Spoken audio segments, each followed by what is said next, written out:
I could choose 5 people to quarantine with me, who would it be? Number one definitely have to be my dad. Paulo Coelho. Think of the whole month. I would have done something. Like, come on, I would have gotten her to say yes.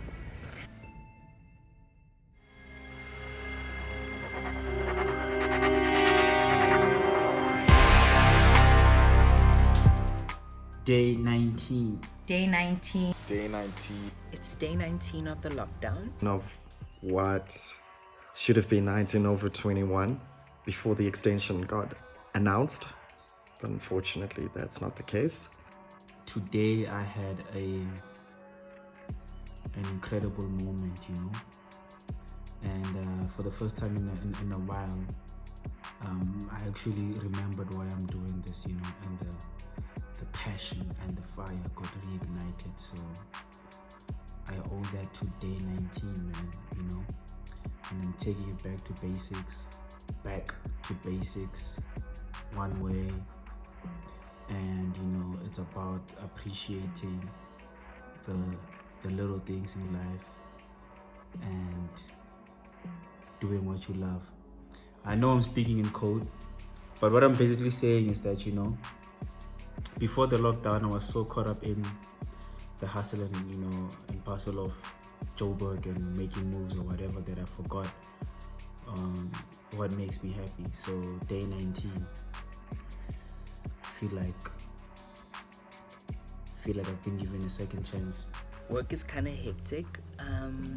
A lot of us are now being trained to assist with the screening and working at the COVID ward. No matter what speciality you are, now it's almost like even the surgeons and the radiologists are asked to come work at the COVID screening. So yeah, a lot of doctors are required now to work even extra hours, those kind of things. So it's really hectic on our side. And I think the more the numbers increase, the more hectic they will get. So initially for me, it didn't really seem like an us problem when it was still overseas, and it was still an issue overseas and only overseas. I did get a bit of a panic initially when they first recorded the first person who had come from Italy, who was based in Durban, with the first case. But also then it was like just, it's not going to be that deep, it's fine, it's going to be okay. And I think that mentioned that that couple was in KZN. So even there, I didn't think about it. I didn't think it was that serious. I was like, nah, not us. It's probably just those two. It's not going to be spreading around, South Africa. And even if it does, it's going to take a while to get to Gauteng per se. And I know it was a silly idea, but I legit thought that it's not going to come here. So I took it lightly. It was like a little shock thingy there, but it wasn't so much that I'd be freaking out at that time. Until when we approached like 20-30 numbers of people testing positive for the coronavirus, and then I started feeling sick. I started thinking that I actually have that virus, because I remember that week when the numbers kept escalating. I had the flu. I woke up with a cold symptoms.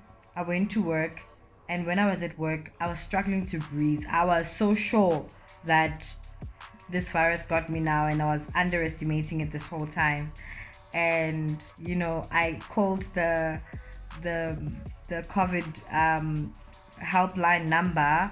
I explained my symptoms, and they said, look, you can just self-quarantine for now for like 7 to 10 days. If you're not better, then you can go do the test. So for me, it only hit me then, and I think that was week 1.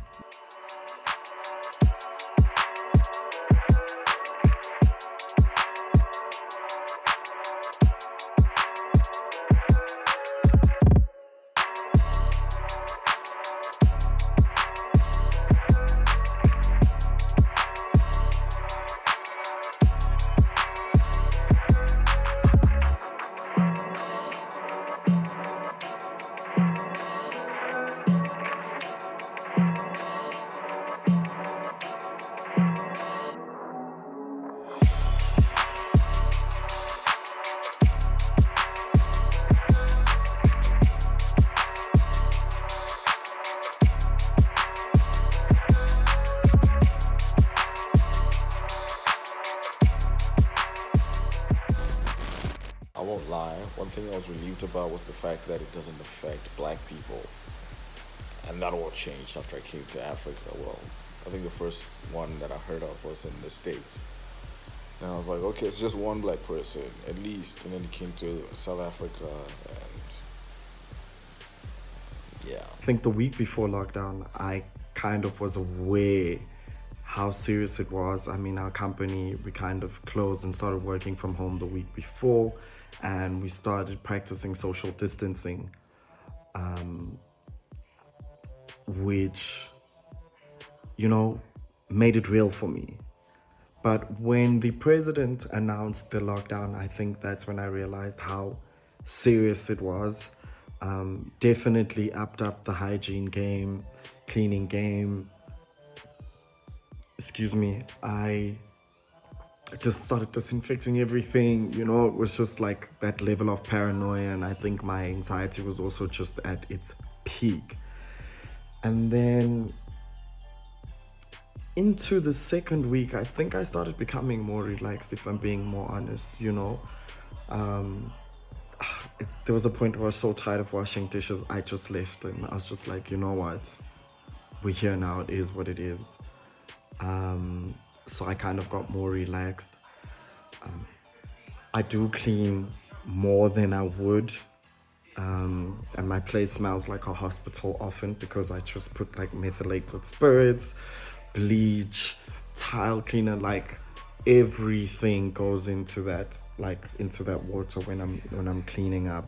Right now, I don't underestimate the virus. I think it is deadly. We have seen how it's manifested in different countries, how many people it's killed, how many people are fighting for their lives in ICU, how many people are in quarantine that are probably struggling right now with this quarantine process. I can honestly say that initially my thoughts were kind of like, is it really that serious? But after seeing it and hearing about all the people I know and their family members who currently are in ICU, who have COVID and like are short of breath and on ventilators, it's really hectic and very serious. So let's not panic, but let's be serious.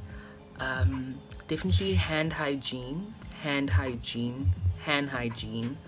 mask, hand hygiene. And with those initial restrictions that had started, already then, like in my mind, it was like, oh shit, this fucking shit is for real. If I met anybody that underestimated it now, I would definitely tell them to go look at themselves in the mirror and then call bullshit on themselves and then come back and be with everybody else that's living in reality, because this virus is deadly.